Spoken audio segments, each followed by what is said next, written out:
जब धुरंधर फिल्म ने 1000 करोड़ से ज्यादा की कमाई की तो देश भर में उसकी चर्चा होने लगी। उसी समय देश के राष्ट्रीय सुरक्षा सलाहकार अजीत डोभाल की लोकप्रियता भी अचानक आसमान छूने लगी। लेकिन एक तबका ऐसा भी था जिसे ये सफलता बिल्कुल पसंद नहीं आई। एक सोमवार की रात फिल्म के डायरेक्टर आदित्य धर अपनी अगली फिल्म धुरंधर 2 के कुछ सीन्स के लिए डोभाल साहब से असली ऑपरेशन की जानकारी ले रहे थे। लेकिन उसी समय दिल्ली के 5 जनपथ रोड के बाहर 2 संदिग्ध लोग पिछले कई घंटों से चक्कर काट रहे थे। उनके पास एक बैग था और उस बैग के अंदर था 1 किलो RDX। उनका प्लान साफ था, अजीत डोभाल के घर के पास पहुंचकर वो RDX फेंककर एक बड़ा धमाका करना चाहते थे। लेकिन उन्हें ये नहीं पता था कि जिस आदमी को वे निशाना बना रहे हैं वो देश का सबसे चालाक इंटेलिजेंस मास्टरमाइंड है। डोभाल साहब को इस पूरी साजिश की खबर पहले ही मिल चुकी थी। जैसे ही उनकी बाइक डोभाल के घर के पास आकर रुकी, अचानक अंधेरे से 2 मार्शल कमांडो बिजली की तरह निकले। कुछ ही सेकंड में दोनों संदिग्ध जमीन पर थे और उनका बैग कमांडो के हाथ में। लेकिन ये एक ध्यान भटकाने की चाल थी, क्योंकि असली हमला अभी होना बाकी था।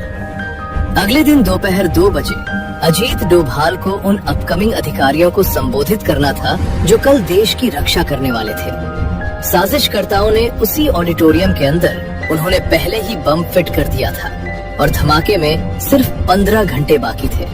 सुबह के ठीक 10 बजे अजीत डोभाल अपनी गाड़ी से प्रधानमंत्री आवास की तरफ रवाना हुए और उसी समय दूसरी तरफ जहां ऑडिटोरियम में बम लगाया गया था उसकी टाइमिंग लगातार आगे बढ़ रही थी। घड़ी की टिक टिक तेज होती जा रही थी और अब धमाके में 4 घंटे बचे थे।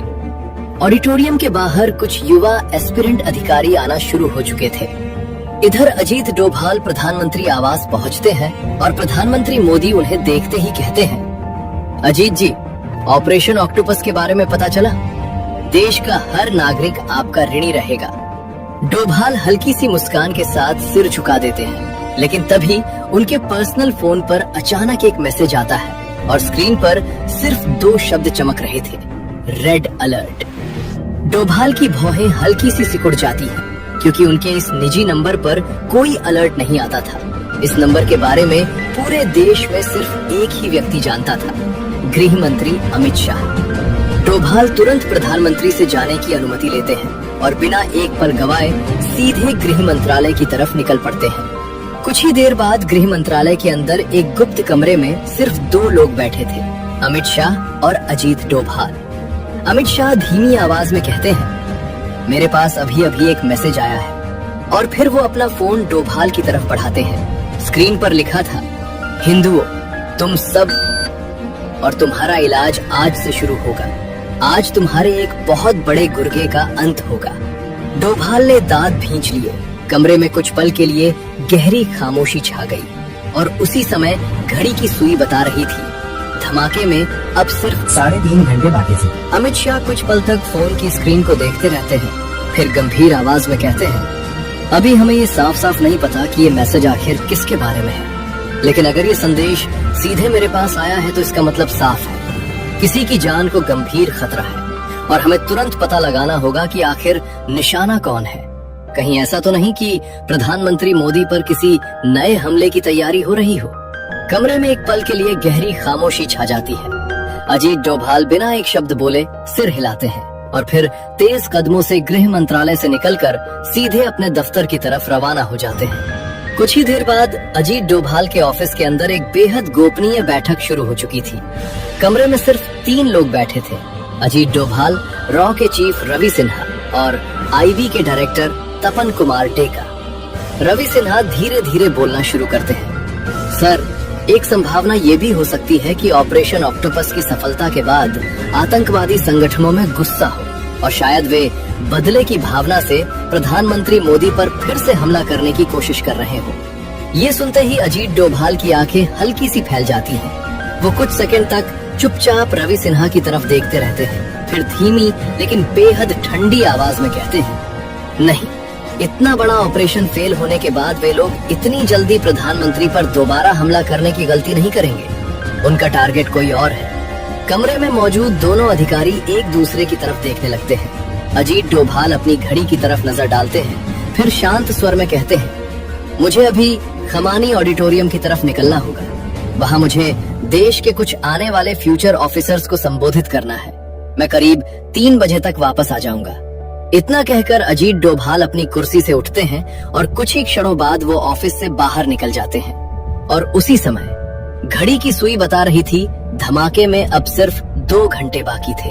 धमाके से 10 घंटे पहले रात के करीब 4 बजे मुंबई के एक शानदार 5 स्टार होटल में देर रात तक एक भव्य पार्टी चल रही थी, जहां बॉलीवुड की कुछ जानी मानी हस्तियां मौजूद थी और उसी भीड़ में कुछ ऐसे लोग भी शामिल थे जो ऊपर से तो बिजनेसमैन या सोशल सर्कल के लोग लग रहे थे, लेकिन असल में वे कुछ बैन किए गए मुस्लिम संगठनों से जुड़े हुए थे। कमरे में तेज म्यूजिक बज रहा था, टेबलों पर महंगी शराब की बोतलें सजी थी और हर तरफ जाम टकरा रहे थे। लेकिन उस पार्टी के माहौल में एक अजीब सी कड़वाहट भी खुली हुई थी, क्योंकि वहाँ मौजूद कुछ लोग धुरंधर फिल्म के हिट होने से बेहद दुखी और गुस्से में थे और उसी गुस्से में शराब पर शराब चढ़ाई जा रही थी। उसी भीड़ के बीच एक 6 फुट लंबा हट्टा कट्टा आदमी चुपचाप खड़ा था। उसके हाथ में भी एक गिलास था, लेकिन वो शराब नहीं पी रहा था। उसकी आंखें लगातार कमरे में इधर उधर घूम रही थी, जैसे वो हर चेहरे को पढ़ने की कोशिश कर रहा हो, और उसके कान आसपास हो रही हर बातचीत पर लगे हुए थे। तभी उसकी नजर कमरे के एक कोने पर जाती है, जहाँ कुछ लोग गोल घेरा बनाकर खड़े थे और उनमें से कई लोग शराब के नशे में पूरी तरह डूब चुके थे। उसी भीड़ में खड़ा एक आदमी जो बॉलीवुड की दुनिया का एक काफी मशहूर चेहरा था, लड़खड़ाती आवाज में बोल रहा था, मकसद पूरा हुआ अनीस भाई। ये सुनते ही उस हट्टे कट्टे आदमी के कान खड़े हो जाते हैं। वो धीरे धीरे उनकी तरफ बढ़ता है, हाथ में पकड़े गिलास को होठों तक ले जाकर शराब पीने का नाटक करता है और उनके बिल्कुल पास जाकर खड़ा हो जाता है ताकि उनकी हर बात साफ साफ सुन सके। तभी अनीस नाम का आदमी मुस्कुराते हुए कहता है, हाँ भाई, कल दोपहर में कुछ ऐसा होगा जिसे हिंदुस्तान की नस्लें सालों तक याद रखेंगी। ये सुनकर उस हट्टे कट्टे आदमी की भौहें तन जाती हैं, लेकिन वो अपने चेहरे पर कोई प्रतिक्रिया नहीं आने देता, बस चुपचाप खड़ा रहकर उनकी हर बात ध्यान से सुनता रहता है। कुछ ही पल बाद अनीस उस बॉलीवुड वाले आदमी की तरफ झुककर धीमी आवाज में कहता है, जनाब पैसे लाए हैं, आपका काम कल दोपहर में पूरा हो जाएगा। ये सुनते ही वो बॉलीवुड का आदमी अपनी कुर्सी से थोड़ा आगे झुकता है और नीचे रखा हुआ एक भारी बैग उठाकर टेबल पर रख देता है। बैग की चेन खुलती है और अंदर नोटों की गड्डियां चमक उठती हैं। पूरा 1 करोड़, वो आदमी मुस्कुराते हुए कहता है। टेबल के आसपास खड़े बाकी लोग नशे में झूमते हुए हंसने लगते हैं, लेकिन अनीस बिना ज्यादा प्रतिक्रिया दिए बैग को बंद करता है, उसे उठाता है और आराम से होटल से बाहर निकलने लगता है। वो हट्टा कट्टा आदमी भी चुपचाप कुछ सेकंड बाद होटल के बाहर निकल आता है। अनीस अपनी कार में बैठता है और तेजी से वहां से निकल जाता है। कुछ दूरी पर खड़ी एक दूसरी गाड़ी में बैठकर वो हट्टा कट्टा आदमी भी उसके पीछे निकल पड़ता है।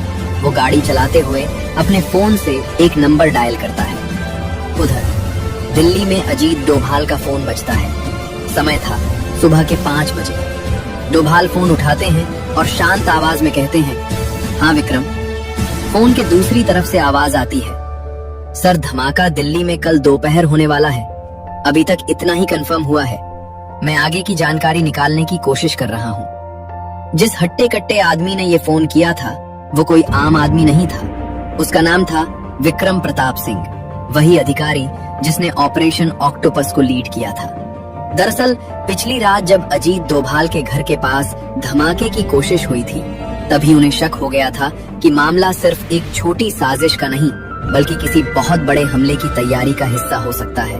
और इसी शक के आधार पर उन्होंने बिना किसी को बताए चुपचाप एक नया मिशन शुरू कर दिया था, ऑपरेशन ऑक्टोपस पार्ट 2। अनीस की गाड़ी दिल्ली के शाहीन बाग की एक तंग गली में आकर रुकती है।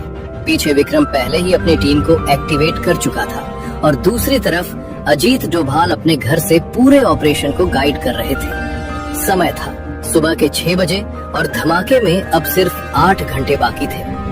अजीत डोभाल बक्स के जरिए विक्रम से बात कर रहे थे। विक्रम, ध्यान से सुनो।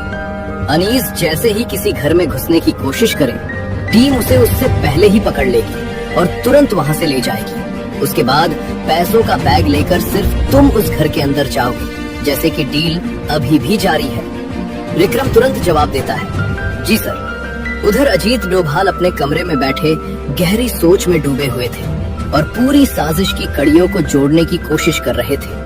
वो मन ही मन घटनाओं को जोड़ रहे थे। शाम 10 बजे मेरे घर पर हमला, धुरंधर फिल्म की सफलता, बॉलीवुड की पार्टी, उसमें पीएफआई जैसे बैन किए गए संगठनों के लोग भी मौजूद, और हमला दोपहर में होना है। डोभाल की भौहें सिकुड़ जाती हैं। वो धीरे से खुद से कहते हैं, कहीं ये हमला मुझ पर ही तो नहीं होने वाला, खमानी ऑडिटोरियम में। डोभाल तुरंत कुछ अधिकारियों को खमानी ऑडिटोरियम भेजते हैं और वहाँ पूरे इलाके में बम की तलाश करने का आदेश देते हैं। कुछ ही देर बाद अधिकारियों की एक टीम ऑडिटोरियम पहुँचती है और हर कोना खंगालना शुरू कर देती है, लेकिन काफी देर तक जांच करने के बाद भी उन्हें वहाँ कोई बम नहीं मिलता।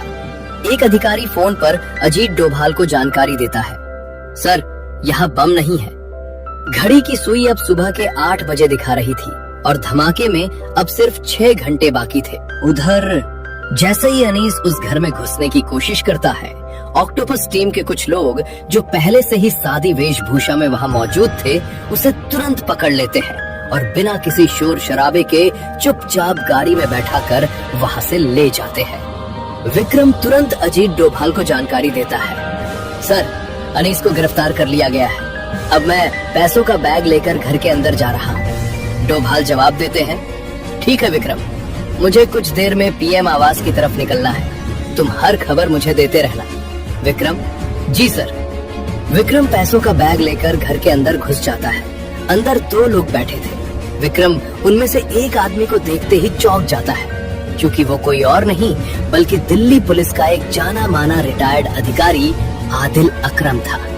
विक्रम के अंदर गुस्सा उबल पड़ता है, लेकिन वो अपने चेहरे पर कुछ जाहिर नहीं होने देता और शांति से पैसों का बैग उनके सामने रख देता है। आदिल पूछता है, अनीस भाईजान नहीं आए? विक्रम जवाब देता है, नहीं, वो एक दूसरे काम में मसरूफ है, मुझे पैसों का बैग लेकर भेजा है। आदिल और उसका साथी बैग खोलकर पैसे चेक करते हैं और नोटों की गड्डियां देखकर खुश हो जाते हैं। विक्रम बातचीत आगे बढ़ाते हुए कहता है, अनीस भाई ने कहा था अगर आप लोगों को किसी भी चीज की जरूरत हो तो मदद करना, और आपकी बहुत तारीफ कर रहे थे, लेकिन मैं आप लोगों को यहाँ पहले कभी नहीं देखा। आदिल मुस्कुराकर कहता है, ये है जनाब हसन मलिक, पाकिस्तान के टीटीपी ग्रुप से। और हसन हंसते हुए कहता है, और ये है आदिल, दिल्ली पुलिस से। ये सुनकर दोनों जोर से हंसने लगते हैं। समय हो चुका था, दोपहर 12 बजे और धमाके में अब सिर्फ 2 घंटे बाकी थे। विक्रम धीरे से पूछता है, जनाब बम तो सही जगह लगाया है ना? क्योंकि अजीत डोभाल बहुत चालाक आदमी है। उसने अभी कुछ दिन पहले ही हिंदुस्तान के प्रधानमंत्री पर होने वाला हमला रोक दिया था। आदिल मुस्कुराकर कहता है, इसीलिए तो इस बार हमने सबसे पहले अजीत डोभाल को ही रास्ते से हटाने की योजना बनाई है। आज दोपहर 2 बजे उसका एक ऑडिटोरियम में भाषण है, वहीं उसका काम तमाम होगा। ये सुनकर विक्रम के दिमाग में जैसे घंटी बज जाती है, लेकिन वो खुद को शांत रखता है। विक्रम कहता है, लेकिन वहाँ तो हाई सिक्योरिटी होती है, वहाँ बम लगाना तो नामुमकिन है। तभी आदिल कुछ ऐसा बताता है जिसे सुनकर विक्रम का दिमाग हिल जाता है। विक्रम तुरंत मौका देखकर अपनी टीम को संकेत देता है। कुछ ही सेकंड में टीम अंदर घुसती है और दोनों आतंकियों को गिरफ्तार कर लिया जाता है। विक्रम बिना समय गवाए तुरंत ऑडिटोरियम की तरफ निकल पड़ता है। समय था 12:30 बजे और धमाके में अब सिर्फ 1 घंटा 30 मिनट बाकी था। इधर अजीत डोभाल रॉ चीफ और आईबी डायरेक्टर से बात करने के बाद सीधे ऑडिटोरियम की तरफ निकल पड़ते हैं। रास्ते भर उनके दिमाग में बस एक ही सवाल घूम रहा था, बम ऑडिटोरियम में ही है, लेकिन अगर बम मिला नहीं तो आखिर वो है कहाँ? तभी अचानक विक्रम का फोन आता है, सर आप ऑडिटोरियम मत जाइए, बम ऑडिटोरियम में ही है। डोभाल तुरंत जवाब देते हैं, ये तो मुझे भी पता है कि बम ऑडिटोरियम में है, लेकिन कहाँ है ये अभी तक पता नहीं चला। तभी विक्रम जल्दी से कहता है, सर जो ऑफिसर्स आज की स्पीच में आने वाले हैं उनमें से 5 लोग असल में पाकिस्तानी हैं, लेकिन वे भारतीय पुलिस अधिकारी की यूनिफॉर्म पहनकर अंदर बैठे हैं और उनके कपड़ों के अंदर ही बम फिट किया गया है। जैसे ही वो ब्लास्ट होगा, उसका असर सिर्फ ऑडिटोरियम तक नहीं, पूरी दिल्ली तक जाएगा। एक पल के लिए फोन के उस पार सन्नाटा छा जाता है। अजीत डोभाल के माथे पर पहली बार पसीने की बूंदें दिखाई देती हैं, लेकिन अगले ही पल वो खुद को संभालते हैं और कहते हैं, मैं ऑडिटोरियम जा रहा हूँ, तुम तुरंत बम डिस्पोजल एक्सपर्ट टीम लेकर पहुंचो। समय था 1:30 कुछ ही मिनटों बाद अजीत डोभाल ऑडिटोरियम पहुंच चुके थे। उनके दिमाग में सिर्फ एक ही बात घूम रही थी, भीड़ में बैठे उन 5 आतंकियों को कैसे पहचाना जाए। समय 1:45 और धमाके में अब सिर्फ 15 मिनट बाकी थे। ऑडिटोरियम के अंदर सभी अधिकारी अपनी अपनी सीटों पर बैठ चुके थे।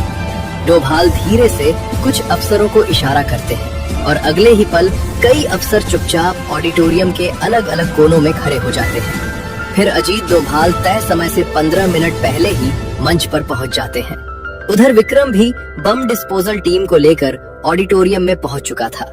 उसके चेहरे पर पसीना साफ दिखाई दे रहा था, क्योंकि उसे भी समझ नहीं आ रहा था कि डोभाल आखिर करने क्या वाले हैं। अजीत डोभाल मंच पर खड़े होते हैं, लेकिन बोलना शुरू करने से पहले उनकी नजर पूरे ऑडिटोरियम पर घूमती है। फिर वो माइक पर धीरे से कहते हैं, दोस्तों, किसी भी सुरक्षा ऑपरेशन में सबसे बड़ी गलती क्या होती है पता है? जब हम ये मान लेते हैं कि दुश्मन हमसे कम चालाक है।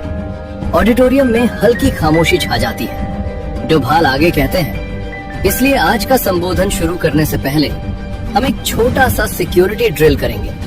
कुछ अधिकारी हैरानी से एक दूसरे को देखने लगते हैं। डोभाल अचानक कहते हैं, अभी इसी वक्त ऑडिटोरियम की सभी लाइट्स बंद कर दी जाए। अचानक पूरा हॉल अंधेरे में डूब जाता है। सिर्फ मंच पर हल्की इमरजेंसी लाइट जल रही थी। उधर विक्रम के कान में लगे ईयरपीस में डोभाल की आवाज आती है, विक्रम, अभी। उसी पल विक्रम अपनी जेब से एक छोटा RF सिग्नल स्कैनर ऑन करता है। जैसे ही हॉल अंधेरा हुआ, स्कैनर पर 5 तेज रेड सिग्नल चमकने लगते हैं, क्योंकि बम के डिटोनेटर रेडियो फ्रीक्वेंसी पर एक्टिव थे। अब साफ हो चुका था, 5 बम कहाँ बैठे हैं। विक्रम धीरे से फुसफुसाता है, टारगेट कंफर्म, 5। अगले ही सेकंड ऑक्टोपस टीम के 5 सदस्य अंधेरे में ही तेजी से आगे बढ़ते हैं और अचानक 5 आतंकियों के हाथ पीछे से जकड़ लिए जाते हैं। पूरा ऑडिटोरियम अभी भी अंधेरे में था। किसी को समझ ही नहीं आया कि हुआ क्या। तभी लाइट्स वापस जलती हैं और सामने 5 पाकिस्तानी आतंकी जमीन पर दबोचे जा चुके थे। समय बचा था सिर्फ 4 मिनट। बम डिस्पोजल टीम दौड़ कर आती है और उनके कपड़ों के अंदर फिट बम के तार काट देती है। खतरा टल चुका था।